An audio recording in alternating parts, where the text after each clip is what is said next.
In the marketing communications landscape, commercial sponsorships are often viewed as somewhere between invaluable marketing tools and a chairman's whim. Fortunately, this is beginning to change, with sponsorships maturing from mere bit players to playing genuine and major roles in delivering commercial returns and benefits. But how do we know when it's done correctly and efficiently? Salesandmedia.com decided to ask some experts and try and find out what really makes sponsorships commercial. Hi, this is Paul Gardner, and I'm here today talking to Dougal McBurney, who's the MD of versal. Dougal, let's start off with the obvious one. What does versal do? versal is a data and analytics specialist. We live and breathe data and analytics and advanced data science services and helping our customers really kind of win in market by unlocking the value of their data. And you're largely B2B? Absolutely, B2B, yep. So how many potential clients, for instance, would you have, let's say, in the state of Victoria? There would be probably between 250 and 500 potential customers. That's real customers? Real customers. Are they customers today, but honestly, tomorrow's going to be anything because data's getting bigger and bigger? Look, I think data's powering every company, and so that ultimately means that potentially any company could be a customer. Are they usually large companies, or it's a variation of size? Most of our customers are certainly anywhere between 250 million worth of revenue and 10 billion. That's pretty big. So, given the fact that you're largely B2B, what drove the decision to pop your head above the parapet? Look, I think that we've spent 5 years building credibility, in market with really advanced and tangible use cases for customers to help them, compete and win in market. And I thought it was about time that we shared that more broadly. So obviously we started having a conversation about how do we communicate that, because we're the guys behind the scenes really, enabling our customers. So usually it's our customers in the spotlight, which suits us really well. But I think just to showcase, I suppose, how we have powered customers, we just felt it was an opportune time to do so. And you obviously have marketing budget as it currently stands now. What elements do you currently have in your marketing mix besides sponsorship? I think there's boutique events. So, invite a small group of customers along to hear an international speaker, or, effectively kind of run an intimate dinner and talk about what customers are really doing. And that level of interaction is, I think, highly valued by customers, because what you hear in market about what's happening around data analytics is quite different to actually what people are truly doing, and most of our customers want to speak to others that are really doing it with anger.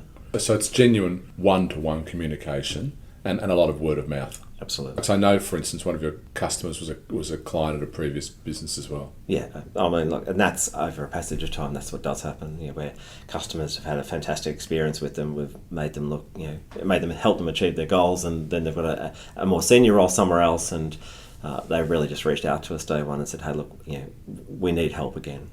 So do you often sponsor special events and individual data conferences and get-togethers? We find some of those data conferences and tech conferences, there may be a lot of people that go to them, so it might be good for some brand awareness, but ultimately they're looking for other pieces of information when they're at those conferences. So I think for us, this year's been about brand awareness, so it's actually more orientated around sponsorship of major events, like the work that we're doing with yourself around the Grand Prix. You recently decided to look at sponsorships, and clearly, given the fact that you have a targeted audience of let's say 500 people and different sort of valuations, you decided to go for a broader sponsorship program. So just tell me through your thinking. And we spoke about it obviously, but what was your thinking about adopting a larger, broader consumer-based really sponsorship? I think the question about how do we raise the profile of our organisation in a large market where we can't compete at a dollar for dollar level with the people buying advertising today. And I think the strategy for us was to sponsor a particular event that at their core had kind of high performance and data analytics associated with their brand. So when you think about the F1, everyone has an immediate sense that they are an advanced engineering product, and everything about it is driven by data and fast cars and science. And for us then, how do we have a voice in market when we don't necessarily have the proportional spend, and make sure we stay true to our purpose. And we pick events that has that linkage to brand and purpose, but has a brand that is national, in this instance, global. So we maximise our impact and awareness. But also I think internally for my team members, they have felt a huge amount of pride in being associated with something of that magnitude. Yeah. So as a recruitment and retention vehicle is actually also really positive. So there's a real internal as well as external focus. And for existing customers to go, hey, those guys we've been working with the last couple of years that have done all this amazing stuff, look what they're doing now with the Grand Prix.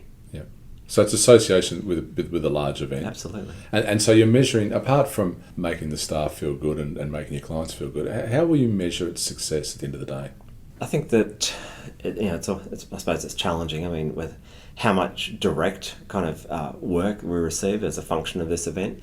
I mean, ultimately we didn't put a direct value on it, but I would suspect we will have a number of leads as a function of being at the event, being in the magazine, being on the website, being on the CCTV. We're building a race predictor as well. And okay, tell me about the race predictor. What does that do? Yeah, so the race predictor, we've got our PhDs working on that at the moment, and what that's going to do is take data from the race and actually talk about how many pit stops will happen next lap, how many changes in different positions across the race will occur, how many people might not finish the lap. How will they know that?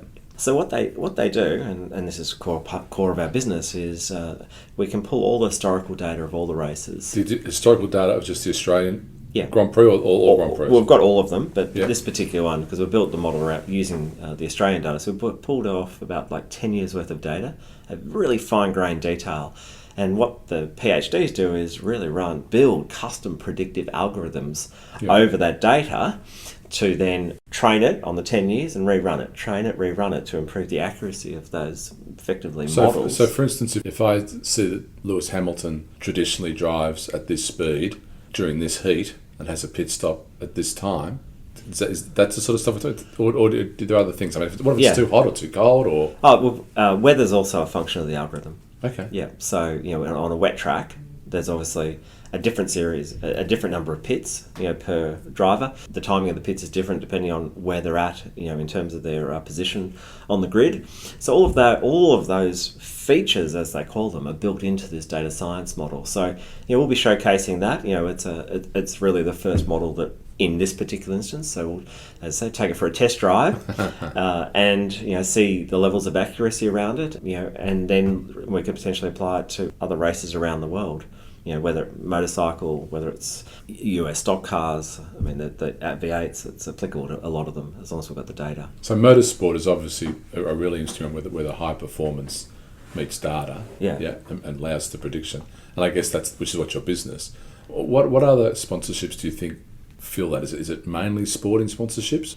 In Australia, we have a great affiliation with sport, and there's a huge viewership across the sports. And so I think for us, being associated as a high performance partner and enabling success in sport using data and analytics, I think it's a really an important go-to-market partnership for us and strategy. So are there other industries that could use it? I mean, I'm sure there are, but this is probably our focus for the first couple of years, I think.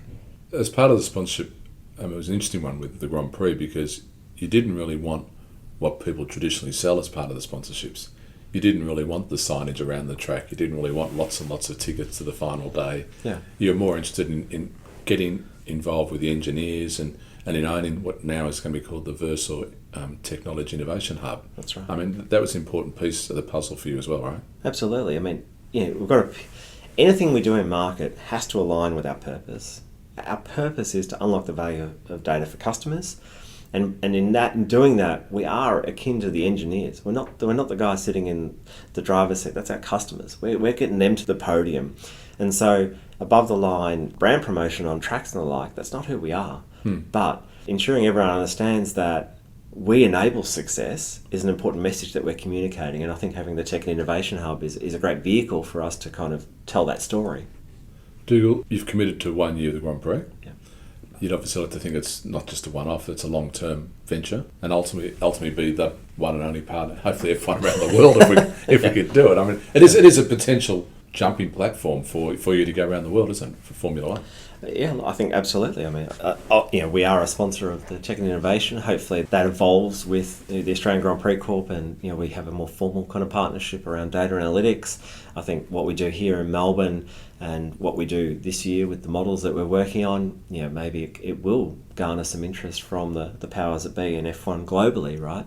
Because we're looking at it differently in terms of the hypothesis we're testing compared to traditionally what you see when you watch an F1 race, which is, how fast was that last lap? Well, that's interesting if you're an enthusiast, but actually trying to say what might happen next lap, which is effectively the kind of art and power of data science, I think it'll garner a lot of interest from a lot of people. And how will you promote that in your other marketing activities? How do you promote the fact that you're a partner of the Grand Prix? It's on every email signature of every single employee. We talk about it through every customer conversation we have. We syndicate that partnership and that announcement through LinkedIn, where we have sort of circa 6,000 connections, and that received a huge amount of positive feedback. And we also then pushed it through effectively a tech news syndicator called IT Wire. So we've really maximised our sponsorship of it and made sure people are aware of it. And as I say, the feedback from customers is fantastic. And I only met with a CEO and a CFO and a board member of a publicly listed retailer the other day, and it was something that we talked about. Okay. We said actually we are the Tech and Innovation Hub sponsor of the Grand Prix. So although they know me and they know my personal capabilities in my companies, having that extra piece to go back to the board and say, well, actually, that Versal is coming in to do a data analytics industry update. And by the way, they're Melbourne's leading data analytics company. And, they're also a sponsor of the Australian Grand Prix. Just adds to the kind of gravitas of who we are inside that kind of conversation. Another layer of credibility. Absolutely. Because the Grand Prix is not going to associate themselves with someone that's not up to it. So the interesting thing is that when you and I have been discussing sponsorships over the journey, it wasn't as if we started off with a finite budget. We looked at every opportunity on its merits. Is that the best way to do it, do you think? Or should it be part of this, no, I'm going to spend X dollars on marketing, I want to spend Y% of that on sponsorships? I think as a medium-sized company and a private company, our agility is one of our advantages.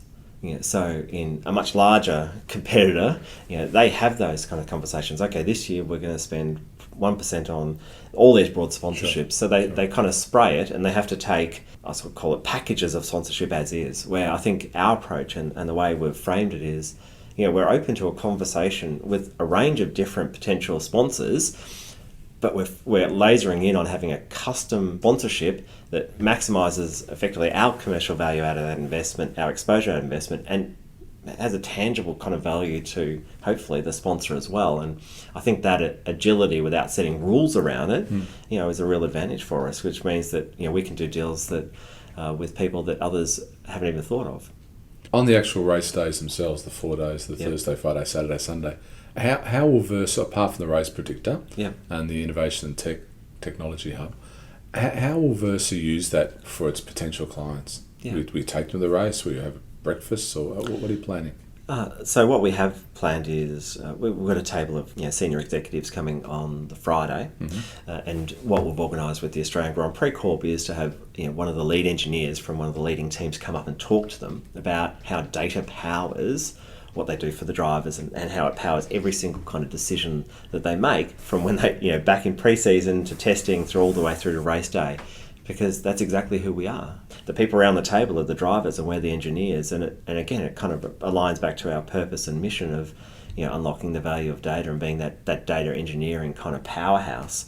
And normally when I've spoken to a couple of customers and let them know that, hey, this is going to happen, the excitement's been extreme. Which is great because, the Fridays, the public day is really the Saturday, Sunday, isn't it? That's right, yeah. And I think Fridays we used to say is a schoolboy day, almost a school kids' day. So what you're doing by taking your clients there, you're recognising they are in a work environment. So it is a work discussion, even though it's in a more enjoyable environment. Yeah, absolutely, and it's an interesting conversation, for them to not only to talk to their peers about, because we obviously have a very tight partnership with our customers, and for them to go back and say, actually, we did go to the Grand Prix for the day in the afternoon with versal, and we had this engineer from this race team talk about how they use data, and effectively that becomes part of their stories, and then they also hear the conversation about the other 10 customers that we're doing amazing things with, and them talking about it. So I think it supports our customers in our partnership with them, but also kind of starts to give them some even the new stories and narratives internally to just talk to what data is going to do for their own company. So if we circle back to the very beginning of this conversation, we talked about versal, as we said, raising its head above the parapet, and now it's obviously well linked to Formula One, one of the most widely watched races in the world, really. Yeah. Someone said to me once that overseas people only pay attention to two events in Australia, the Grand Prix and the tennis, which is probably true. So I guess we come back in 3 or 4 years' time with different sponsorships you've been involved in, to trial a few and not trial a few, and work what works best. You want people to be able to say, versal, almost like Intel or Pentium. It's this thing that you kind of know it's there, and it's an added value to clients that use it, yeah? I think that would be certainly a great achievement, in 3 years' time when you do say versal, like, whether they have a deep understanding of data and analytics and data engineering, and as long as they just understand that we're the guys that power other companies through data, then I think that will be a material achievement. I look forward to that day. Dougal McBurney, MD of versal, thank you very much. Thank you, Paul. It's been fantastic working with you around these sponsorships, and the thought leadership has been incredibly powerful for I think, versal as a company. Thanks, Dougal.